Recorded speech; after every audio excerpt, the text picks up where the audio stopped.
Hello, everybody, and welcome back to episode number 15 here in the EMC to the Skies playthrough. We're going to be doing a few things today, but first thing I wanted to show you is that we have had a pack update, and the only change that I really noticed that was a big difference for us at this point is that our Macaw's roof tiles are gone. So I replaced them with light blue terracotta shingles here, which I think looks pretty good with the light blue terracotta there. And on this side, I replaced this roof with spruce stairs. I haven't done the smaller roofs yet because I just kind of want to let this go and see how it looks. We'll fix those in a minute once we decide if that's how we want to keep things going. We might change it up just a little bit. Today we're going to be working on some progression. I wanted to get into doing another building episode, but I was thinking to myself that we haven't even finished using this building. So I want to move some things over to here and make this part of our, like an actual used building instead of just having the blacksmith off to the side. And so the first thing we're going to do is do some things to get this set up so that we can actually do some work over there. So at the moment, we don't have any kind of wireless power systems, which is fine. So we're going to run a power line over to our new base. But I was thinking we might as well set it up to be using the universal pipes, because universal pipes are basically, they're just the combination of all three types. So we can run on a universal pipe, you can run fluids, you can run energy, and you can run items through. And they take up one space, but they can do all the things. And they are also EMCable. So I crafted some of them. I'm going to teach the system how to do it, and that means we now have access to them. I'm going to pull a few stacks out, and I'm going to run a universal pipe from this side of the base over to our new side underneath and connect up so that we have a power line over there, as well as we could set it up to transfer items or fluid across if we need to. And then I'm also going to run a cable from refined storage so we can set up a terminal in the new base. So I'm going to take a few minutes and get that done, and then we'll start getting set up in our new building, and I'll show you the plan for today. After running power over here, which I did do, and refined storage cable, so now we have access to our grid over here, I realized that the first thing I want to do is get wireless power going. I also set up wireless transmitter over here so I can access our wireless grid. But in order to do wireless power, we're going to use Flux Networks.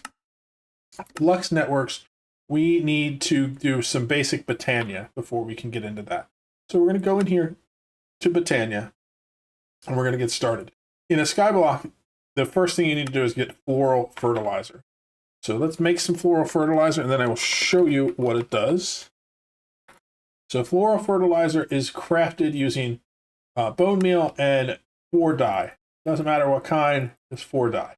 We actually don't need to craft a whole lot of it because it is EMCable, which means that we can put it in here. We can grab a couple stacks and we'll be good to go.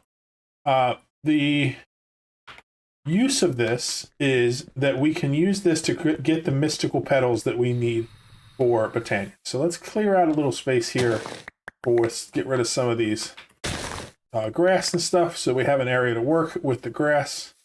And basically, whenever you put floral fertilizer down, you can get these mystical petals. Each of these are not EMCable, so we will need to grow more if we need more. But there is a bunch of different colors. So I'm going to go and use the floral fertilizer here until we get all the different colors that we need so that we can access everything in Botania. So Botania is a magic mod that is based on flowers. So the flowers are used to create different systems that, or magical things that we can use. And what we need it for the Flux Networks specifically is that we need to create Flux Dust.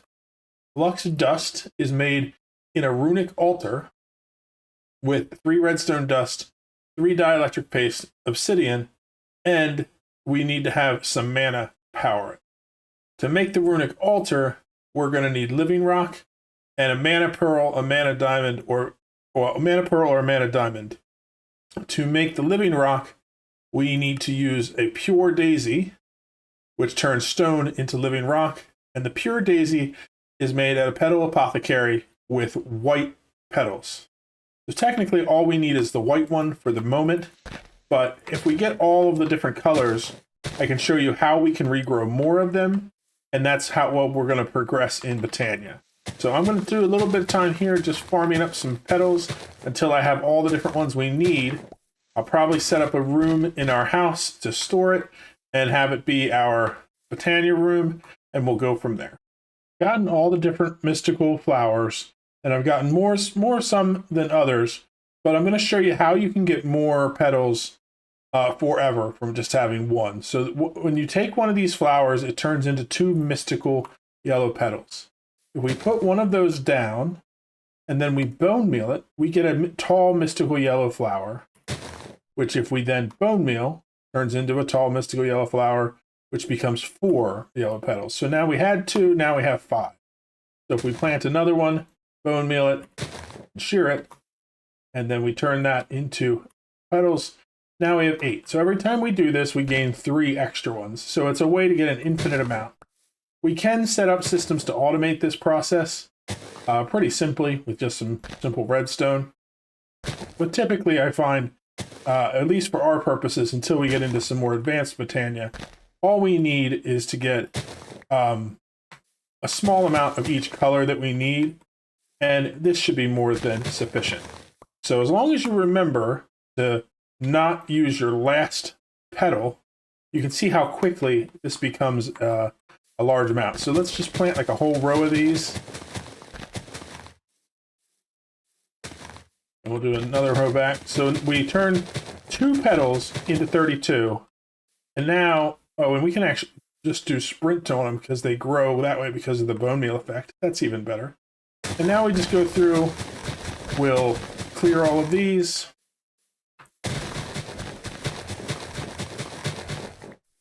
And we take that, the 32 tall flowers turns into 2 stacks. So you can see how quickly it expands into what we need. What we actually need are white petals. So I'm going to do 2 of these. So sprinting near them causes them to grow. Said you can also use bone meal. Bone meal's fine. And then we're going to take 8 of these and put them down. Cut them back up. We'll take those 8. We'll turn them into 32, and you can see where we're going with this. So placing all of these down. And making them all grow. And using our shears on them gets us a large amount of white petals in no time. The shears are also EMCable, so once you have them, you have them. And unfortunately, the petals aren't, but they're so easy to get, it doesn't even really matter. The next step we need to follow is actually in the quest book. We need to make a petal apothecary. The petal apothecary is pretty simple. We use any kind of petal that we have from Botania and some stone and stone slabs, and we make our petal apothecary. We're also going to need a water bucket. And the process here is to make a pure daisy. So the pure daisy turns stone into living rock and logs into living wood, which is the basis for Botania. So to make the pure daisy, we just use 4 petals in a petal apothecary. So if I remember correctly, what we do is we put this down, we put water in it, we take the petals that we want to put in, and as we add them, that didn't work. We throw them in. Yeah, as we throw them in, you can see that they are listed on the thing, and it says we need a seed in order to activate it. So let's grab a seed. We just need wheat seeds, which we have an infinite amount of. Then we throw that in, and we get ourselves a pure daisy. So the pure daisy, as I said, does 2 things. So let's grab stone, and then let's grab logs. We'll just use oak because that will be fine. So what we're going to do is we'll do half and half here, and you place them down around the pure daisy. And then it's just a matter of waiting out the time for them to convert from logs and stones over to their living version. All right, it took about a minute, and living rock is now here, and so is living wood. So the living rock is just the stone variant, and living wood is Botania's version of wood. And these are also not EMCable, which means that if we want to have more of each of them, we just need to keep crafting it. Again, this can be automated, but for our purposes right now, I don't feel that's necessary. I feel like I do want to put some more petals down. Let's grab a couple buckets of water, and we'll just continue to make some more of these petals, the pure daisies. So let's do these here. So we just do 1, 2, 3, and 4, and then we do one of these. Do that again. And we'll keep doing it until we run out of these water buckets.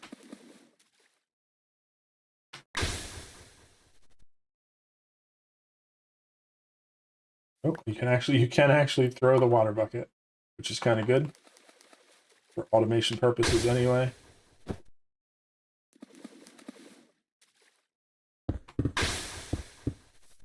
Okay, so we have our living wood converted over here. And now we also have more pure daisies. So let's put the pure daisies down, and then we'll do a whole bunch of this all at once rather than waiting so long. So we'll just do that. And we'll just put them 2 blocks apart from each other. 2. I think we should do one more just to make it balanced. So let's grab one more water bucket. Put that in. And let's put one more down here. Put a couple of torches up along this side because I need to get rid of this.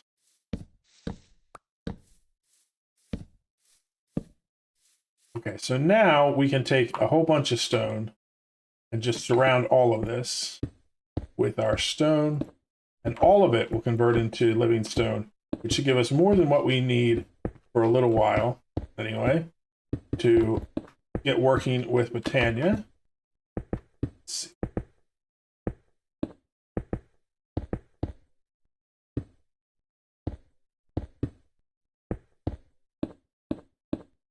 Let's do a little bit more wood as well, because I know we're going to need some living wood coming up. We might as well get that processing. Torches to make sure we're nice and lit up. And we'll just let all of that convert. Another thing the quest book shows that we can do with the pure daisies is make snow blocks.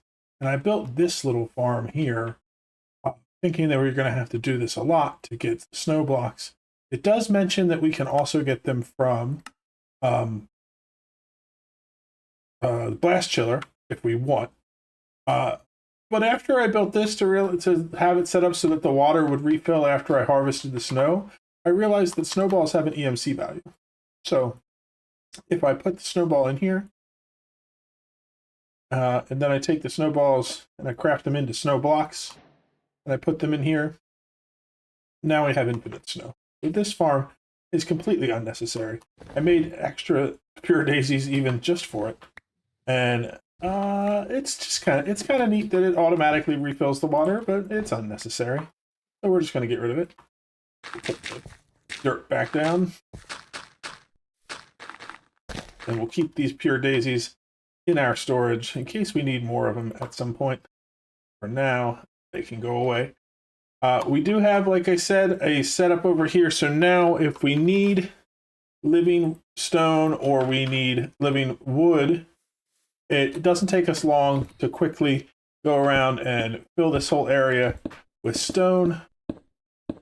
We can also use a wand to do it. There are ways we could set this up with a block placer to automatically sense when the stuff has changed, mine it out, and then automatically place down the blocks to fill it in and make automated farms for the living rock. But for our purposes, I really don't think we're going to need quite that much of it. I'm just going to stick with manually placing stones and wood down when I need to get more. For now, if it changes, we'll come up with a system for it, but I just don't think it will. So let's grab, I went too far on these sides. So let's look at our quest book to see the next thing that we need to do. So first we have the Wand of the Forest. Its Wand of the Forest is necessary to link mana spreaders, point things, conduct runic altar recipes, etc. Pick 2 of your favorite colors and make yourself a wand. So if we want to make a Wand of the Forest, all we have to do is craft like this. This living wood twigs are just made with 2 pieces of living wood. And then we'll just make it with 2 yellow because we have 2 yellow. It does, in fact, change on the wand. So if you do have favorite colors, make sure you use them.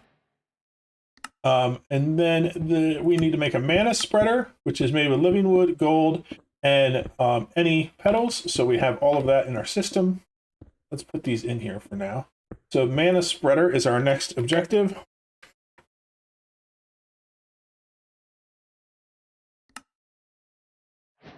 Okay. And then after mana spreader, we have a mana pool, which is made from the living rock.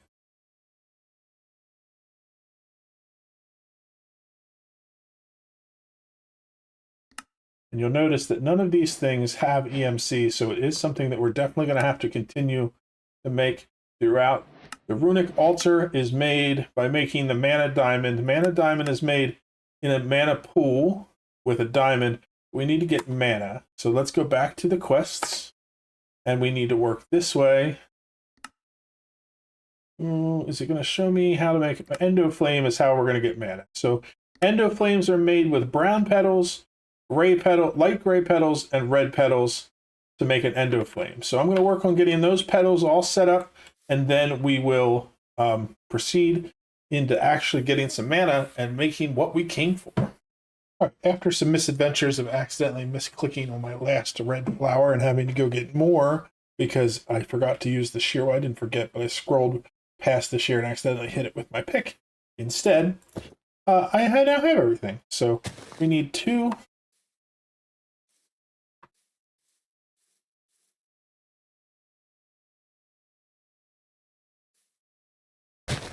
Keep forgetting to use the shear, or to throw and put it. So I had to use the shear. We need 2 of those, 1 of those, 1 of those. That should have been correct. Check it again. Mystical brown. Oh, it's 2 brown.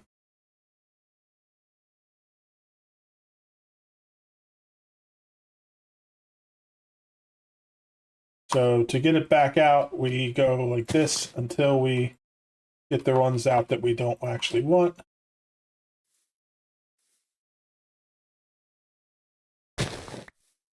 So we need 2 brown, 1 gray, 1 red. There we go. So now it shows you the correct image when you do it. Throw a seed in, and we have gotten our first Endo Flame. The Endo Flame is a generation flower. So that is what we're going to use to create mana in our mana pool. So to do that, we're going to put down a mana pool. We're going to put down the Endo Flame. I think we need the mana spreader in between them. And then I think we're going to need to use our Wand of the Forest to link everything together.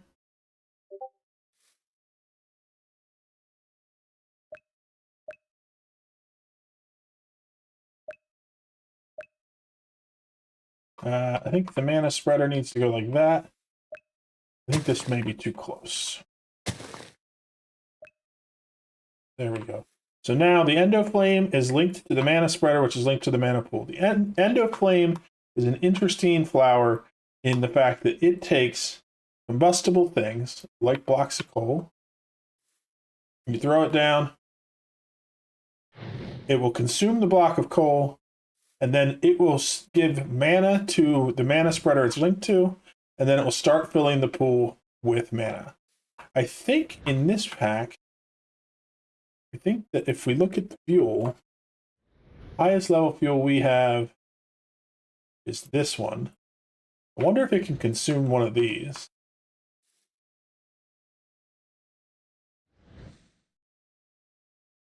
Nope, doesn't look like it can. But what we're going to do is we're just going to throw this entire stack of coal blocks there. We're going to let it sit for a little while. Probably won't be able to consume them all because it only consumes one every once in a while, but it will consume them whenever it needs them for a little while, and it'll just keep filling this pool up with mana.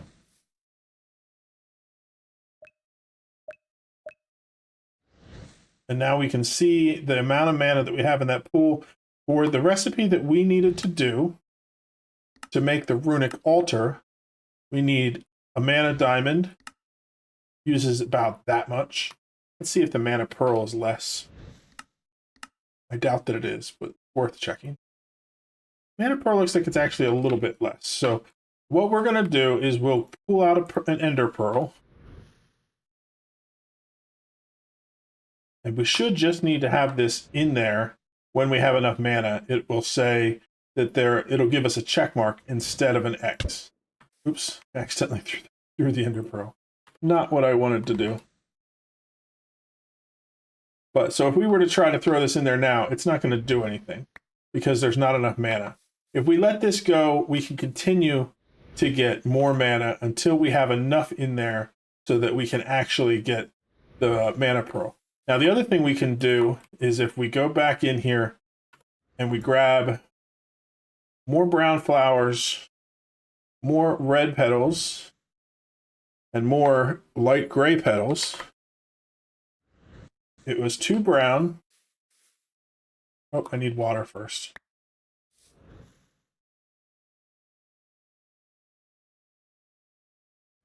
Let's create a little water pool here. Grab some dirt.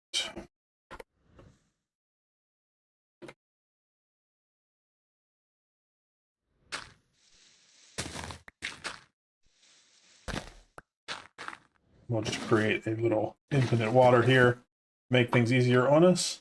And now we're going to need a bucket, seeds, red petals, brown petals, and light gray petals.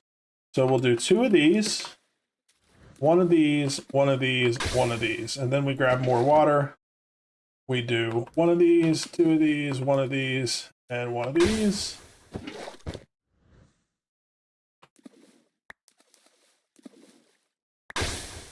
And we can just keep doing this as long as we want to, as long as we have enough petals. But we'll just do it for that much for now. So when we take these endo flames, if we now come over here and we put down endo flames kind of spaced out a little bit, we now have the 5 here. Let's grab our wand. We'll set it back into bind mode. We'll bind this one to that. Oh, because we put them down where the mana spreader already was, it automatically bound them. And so now what we'll do is we'll just throw down coal and we'll get all of these to pick it up. So I want to see if I throw up kind of in the middle, will multiple ones be able to pick it up? How far away do they need to be to work? Let's try throwing them on this flower and see if that one manages to pick up the coal. It did. So if I just put the entire stack of coal right there kind of in the middle, they should all be able to reach that coal, keep going. And you can see we're now filling this up a lot faster because we have multiple endo flames functioning on it. And we can see it's constantly hitting the mana pool with mana. And you can kind of see the bar underneath the mana spreader, how fast it's filling up and how fast it's emptying out to know the potential that you can do. So I think that we should actually probably put these right here. There are precision droppers and things in Botania so that you can make it so that they come out and you can time them and automate this entire system. We're not going to be working on that today, but there is definitely ways you can do that so that you can automate this system and not have to constantly feed it. But for now, we're just going to let this mana spreader run. Going to keep filling up the mana pool as we go. And we just want to wait until we have enough mana in there to create a mana pearl, and then we'll be good to go. So actually, threw it in again.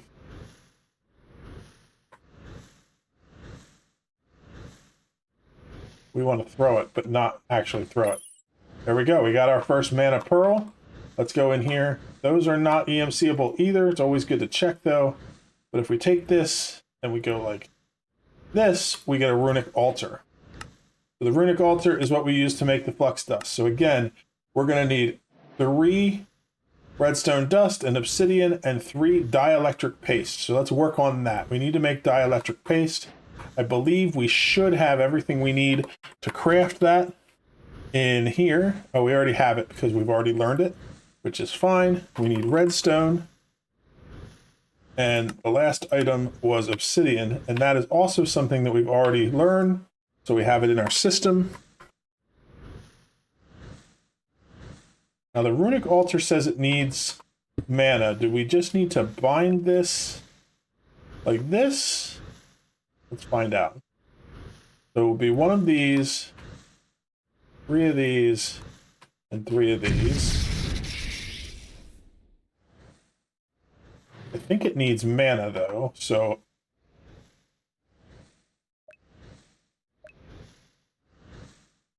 question is, does it need to be like that, or do we need it to be over a mana pool? Let's try putting it over the mana pool. Doesn't look like it's like that.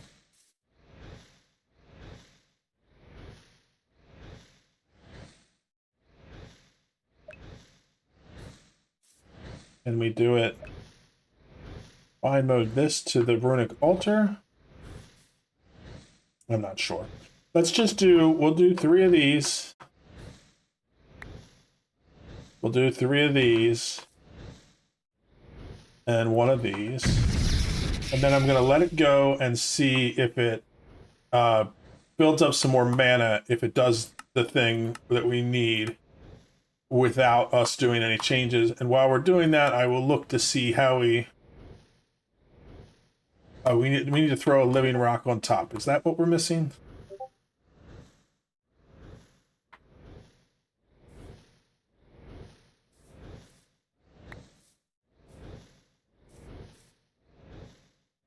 Yeah, I think that the X means that we don't have enough mana, and I just have to check to see how we connect the mana up so that it uses it.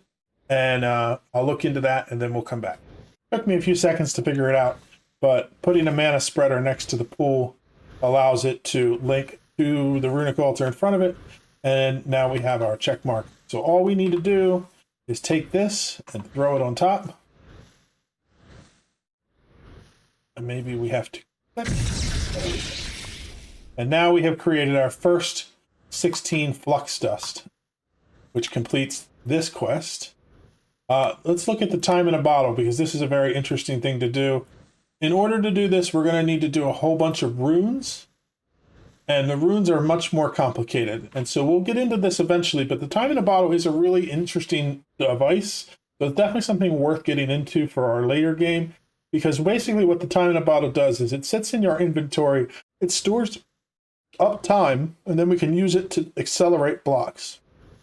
So later on, when we have very long processes and we want to do it, it's good to use to speed things up. We need to get this started sooner rather than later. Here we have the terrestrial agglomeration plate. We'll need this to get terrasteel through Botania, or to get a terrasteel bee through block mutation with resourceful bees. Terrasteel is, it says, this is basically saying the same thing. We have different options. We can progress through Britannia. We can go with the mystical agriculture route, which means that we just need to get 4 terrasteel to begin with and get more of it. Or we can go through the bees. And for the Gaia Guardian, we can go through the Lexica Botanica, and then that's how we get through here to figure out how to get the Gaia spirits from the Gaia Garden, which we will need at some point. So let's check these off so that we know that we got those. This will have to make, again, this is going to use a bunch of runes, which is going to involve us digging deeper into Botania.